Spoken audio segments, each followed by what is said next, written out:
Savory tuna pastry delight. Let's begin.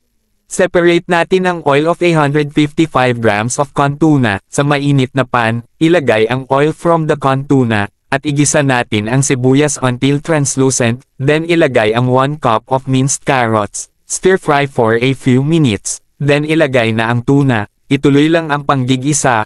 Pag medyo luto na ang carrots, ilagay na ang 1/4 cup of mayonnaise, at gagamit tayo dito ng 135 ml na all-purpose cream. Guys, 3/4 muna ang ilalagay natin, baka kasi magtubig ang palaman natin. Haluin na mabuti at season natin with salt and pepper to taste. Haluin lang natin. Once ganito na ang texture, pwede nang itabi.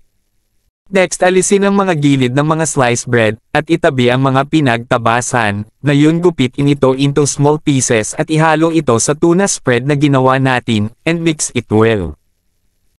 Next, flatten na natin ang mga sliced bread gamit ang rolling pin. Guys, pwede rin bote o baso kung walang rolling pin available. Sa pag-coat ng ating bread, gagamit tayo ng 2 binating itlog at breadcrumbs. Maglagay ng 1 kutsarang palaman sa sliced bread at pahiran ng konting tubig ang mga side nito at fold it into half, then delicately apply pressure to the fork along the edge of the bread. Now i-coat na natin sa egg mixture, then i-coat sa breadcrumbs.